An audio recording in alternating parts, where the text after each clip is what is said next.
ASUS donates computers to Tzu Chi Mannar Hai School for Syrian refugee children. A Tzu Chi volunteer goes to a local school in Taipei to teach new immigrants how to make zongzi. Welcome to DaAi Headlines. I'm Margaret Lin. Thank you for joining us. The Tzu Chi Mannar Hai School has given hope and dreams to the Syrian school children who fled to Turkey with their families. With the support of ASUS, a total of 120 computers have been donated to the school. This is the gateway for each child to connect with the world. It's computer class time. Tzu Chi Mannar Hai School students were all excited with wide eyes. ASUS donated 70 computers back in September 2017 and now has added another 50. Computers are a very important tool for our children because it opens up their minds to a whole new horizon. I like computers because I can learn so much from using it. I can also read and gain much knowledge that I know will benefit me in the future. The first lesson is learning how to draw on the computer. The teacher demonstrated by drawing a house. A house has great meaning and symbol to these refugee children. The house that I drew is for Syrians to live in. Due to the war, they have no houses to live in. When I grow up, I will go back and marry in Syria. I will invite Tzu Chi volunteers to come. Actually, a student was saving up money for a computer. But when he heard about the earthquake that hit Hualien, Taiwan back in February, he decided to donate his savings. The students are building their dreams in the school that Tzu Chi built for them, so they never forget to give back when they can. I really like you guys. It's because of you guys that we can be here studying. Everyone like you guys. You are all like our brothers.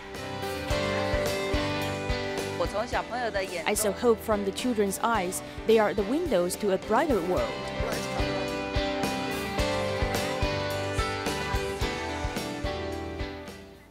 In the month of Ramadan, Indonesia Tzu Chi volunteers distributed 17,000 sets of aid supplies to impoverished families in Jakarta. Many of the aid recipients feel grateful for the distribution because they could save money to buy other daily necessities. After their house collapsed in 2010, the house has no door and only one room. Ila's family of 5 take turns sleeping. There's often wind coming into the house, making the living condition worse. However, they don't want to leave their old house because they hope they can fix it one day. Life must go on. Who knows it won't get better in the future. Therefore, we should not be discouraged because everything is in God's plan. I'm grateful to have a healthy body. Ila's husband works in a sand factory and her brother-in-law collects garbage for a living. They've been saving up for a long time to finally have about $350. The rice Tzu Chi distribute during the Ramadan helps them save up faster. With love in the family, I believe they can get back on their feet very soon.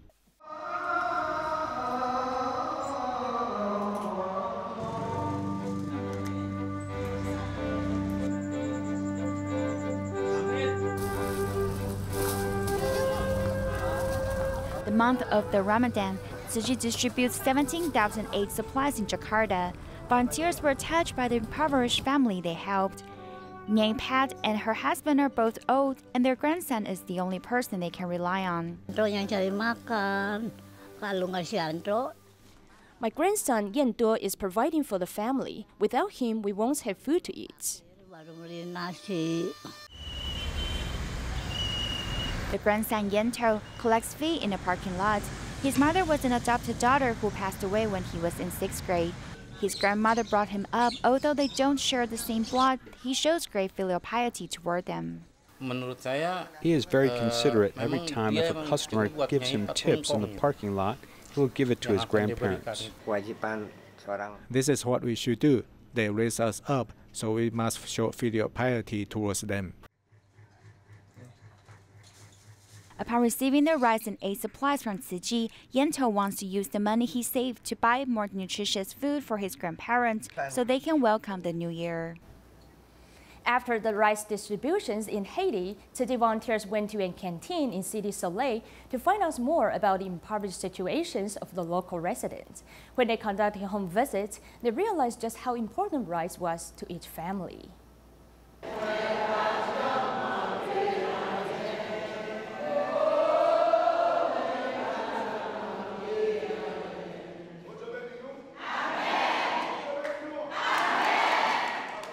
We're cooking rice for those who have nothing.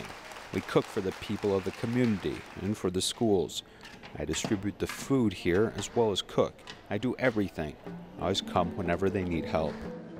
I come to this program for the food. Right is what makes us strong, gives us strength to live. They know we are vulnerable and don't have anyone else to help us. They made this program so we can have something to eat, somewhere safe to be. I can also save some rice for my grandchildren. I'm very happy that we get rice to eat. The only times when I am not able to eat is when I have very bad heartburn. I would like for this to continue so my brothers and sisters will keep on having food to eat.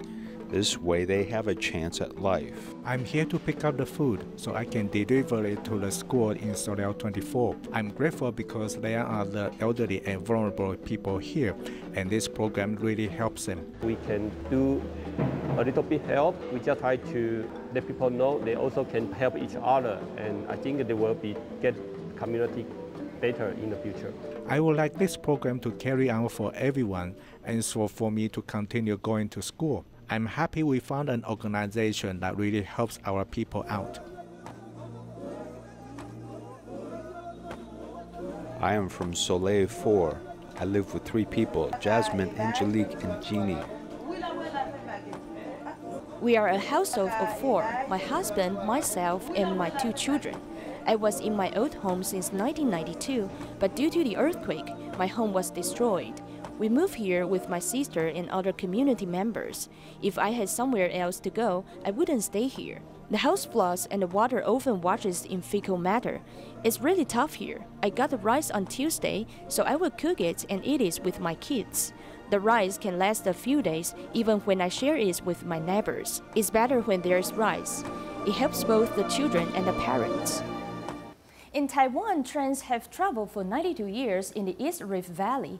After several modifications of the railway routes, whether it be electrification or dual-track systems, it has greatly shortened the passenger waiting times. Its axis has the first underground station in eastern Taiwan, Linlong Station, which is opening this July. Let's take a look.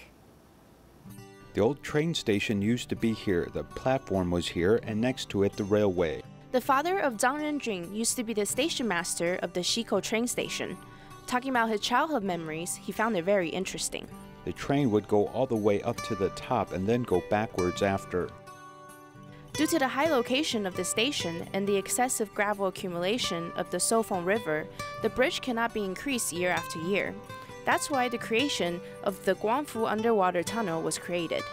That is to improve the gradient of 25 per thousand, while lowering the overall cost and also increase driving speed.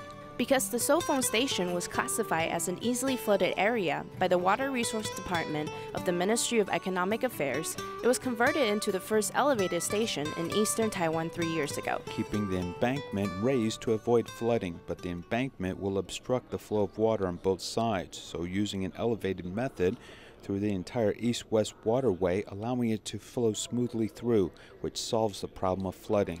After the electrification of the Eastern Taiwan railroads, the underwater tunnel was converted into a single-hull double-track railroad, while the older constructions turned into a chapter in the history books.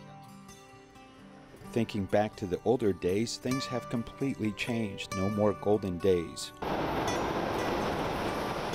The upcoming Linlong station will be combined with the underwater tunnel, becoming the first underground train station in Eastern Taiwan. It's also the first station funded by a private company. The circular sunroof is air permeable. It combines both daylight and ventilation effects, which qualifies an environmentally friendly construction. Each of the 2 tracks has a shore-type platform. It can station 12 cart trains. When I went to work in Taipei, I was only 13 years old. The old station was still here when I left. Now it's all gone. In fact, during the 1979 East Extension, the old Linlong station had its route straightened and removed, leaving only the unused warehouses and paintings on the walls for people to reminisce. The parking space here was the station. There used to be a dormitory here. This was a wooden warehouse. This whole area was the old train station. The station that carried the local residents to their various destinations has disappeared. If you take the bus that comes every hour, you have to spend more time waiting. If the public transportation on the main roads can play a good supporting role, then the TRA could design a variety of different time schedules. This way, the shorter distance passengers can stop between the large stations more conveniently, while some smaller stations can use a shuttle bus system. This way, I think it would be easier for them to form a better overall environment for public transportation. The soon-to-be-revived Lingrong Station is right next to a sightseeing farm. It not only makes it easier for passengers to get to the sites, but residents are also looking forward to it. We can easily take the train back and forth from Taipei. We no longer need to drive ourselves. Since 1926, the trains have moved through the East Rift Valley. After several modifications of the railroad route, whether it be electrification or dual-track systems, it has greatly shortened the passenger waiting times. It has also diversified the station waiting areas and brought a new style to the East Taiwan Railways.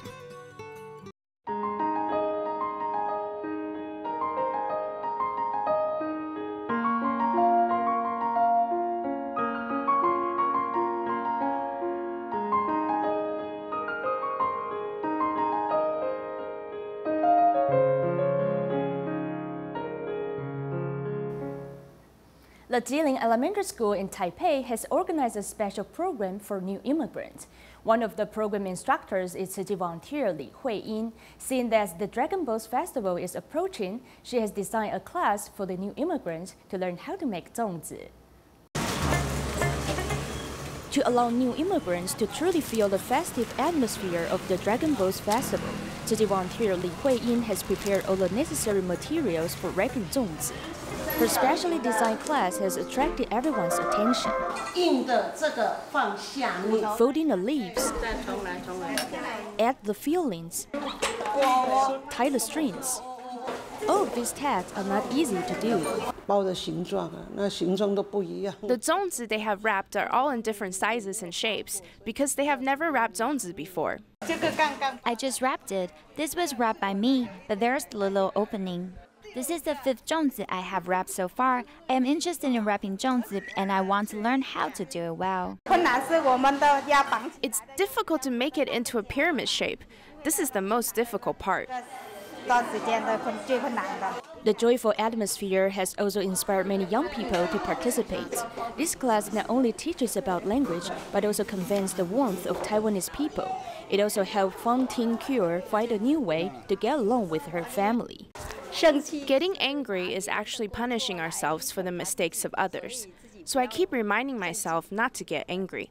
Besides studying hard to learn Mandarin to integrate themselves into the Taiwanese society, they have also formed good affinities with one another through different activities. To celebrate the upcoming festival, the Fuyan Temple in Hsinchu will give out vegetarian zongzi to the participants of their annual Buddhist religious assembly. 90 volunteers worked together with 15 Dhamma masters to prepare a total of 2,500 zongzi. In the early morning, the volunteers at the Fuyan Temple have already been busy washing the sticky rice and steaming it.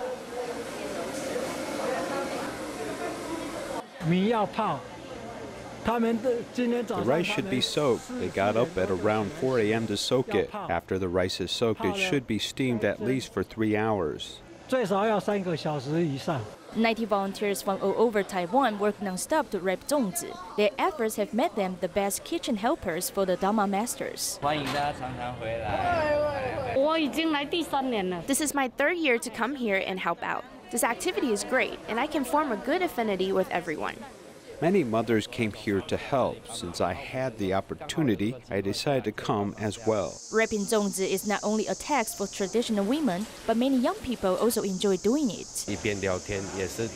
It's not really work. We are all sitting around wrapping the zongzi while talking about life. It's really great being a volunteer.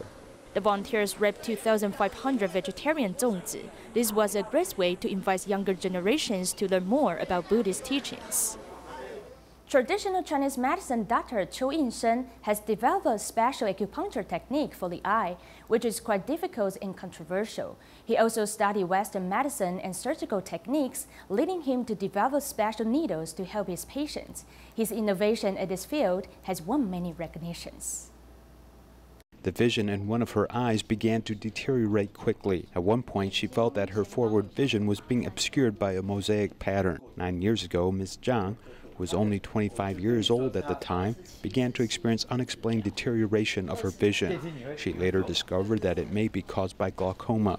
7 years ago, she turned to traditional Chinese medicine for help. After acupuncture, in fact, the eye that deteriorated more rapidly improved significantly. Many patients call Cho In-sun Grandpa because he was born in 1946, will be 72 years old this year. Thanks to Grandpa for his help. He is very kind. If you're depressed, he can even help you with our emotions. I think this is also very important. The acupuncture beds in the clinic are rotated 3 times each morning, as nearly everyone is coming here to be treated for eye diseases. Many come here for TCM treatment after being referred. The old generation of doctors who study at China Medical University Hospital, from the first graduating class to the 3rd class, I'm the only one who is still practicing. Up until now, this doctor goes to Kaohsiung once a month to treat many of his old patients who wait for him at Ida Hospital.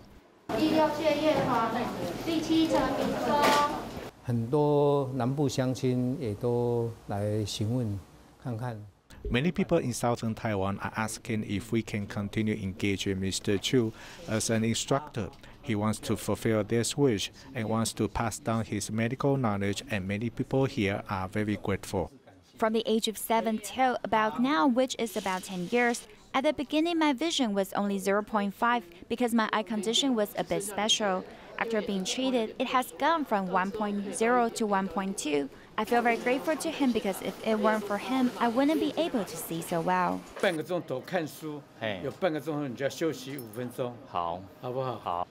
Cho In-sun is part of the first graduating class from China Medical University. At the time, TCM students also needed to learn Western medicine. After graduating, Cho In-sun chose to pursue Western medicine and becoming a surgeon at Hsinchu's Country Hospital for 10 years. He had also been serving at China Medical University for 26 years, and then Taipei Changgung Memorial Hospital, where he gained fame for using acupuncture to treat eye ailments. Cho found that people with poor eyesight frequently had problems with nasal allergies. They also frequently treated those with retinopathy and optic nerve atrophy. This difficult treatment led him to repeatedly study this subject, allowing him to finally begin using acupuncture to stimulate the optic nerve.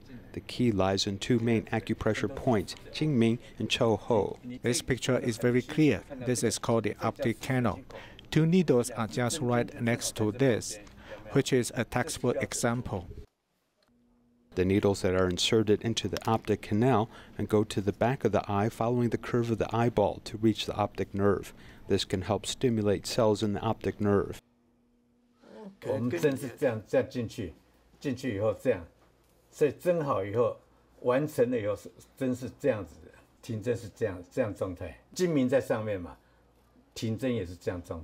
However, this type of invasive treatment is not recommended in traditional Chinese medicine.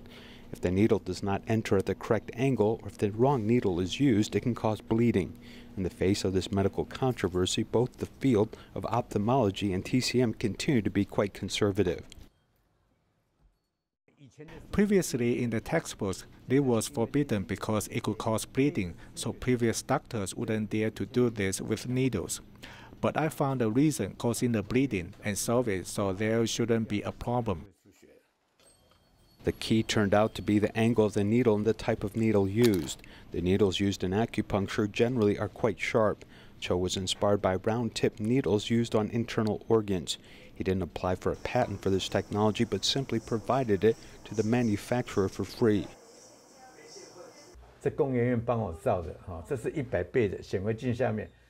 ITRI helped me photograph this, which is 100 times magnification under a microscope. I rounded the needle point so the probability of bleeding is less than 1%. This is quite low, allowing more people to accept it. In addition to teaching at China Medical University in the early years, he went on to establish a TCM post-baccalaureate program at Isho University, where he's invited to teach his medical skills. His classrooms are typically full as students want to learn the life experience of old TCM practitioner. Understanding the structure of the eye from the anatomy of Western medicine is necessary. as the needle cannot go directly straight into the eye, but instead at a 50-degree angle to avoid injury. 你要是神经孔是圆的话，是呈53度，53度进去的，这个是53度进来，这个就是诀窍。 Who would have thought that if you didn't study Western medicine, you would think that it was 53 degree? 周围是圆的，这个直径也不要尖的，这样对组织的伤害就很少了哈。 He pursued medical ethics in great details and blunted this needle point. We even felt that if you make a mistake, you could injure the patient. So I think that ethics have to be evaluated at each point in the treatment, and the best is to try and prevent injury as much as possible. 我会做分解动作给你们看哈，先针求后哈，用这个手指摸下眼眶的上缘进针。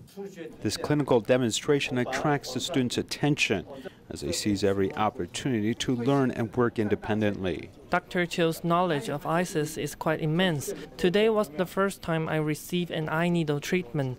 When the eye needle came in, I felt that the whole process was smooth as he utilized this acupuncture point. And it felt a bit sore at first, but then it felt relaxed. I thought that learning this procedure is something quite difficult to come by. I always tell my students that to be a good doctor is quite difficult, and you shouldn't seek out fame or profit or think about making money.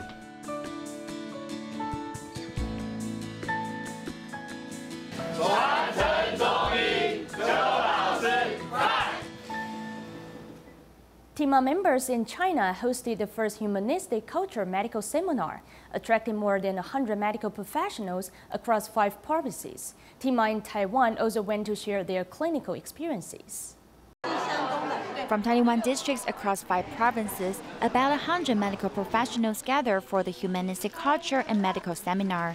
TIMA Taiwan members shared their experiences on building the bone marrow stem cell database to help leukemia patients in China and Taiwan. The superintendent of Taipei Tzu Chi Hospital also shared his insights on medical with passion. Love is the most important thing in medicine. Without it, treatments are only techniques, surgical equipment, and bitter medications. However, if the patient's heart is not healed, he is still not a healthy person. Rethinking the responsibilities of being a medical professional gives them a stronger motivation to treat patients. Sometimes the condition of the illness is not as important. What's more crucial is the courage to fight the sickness.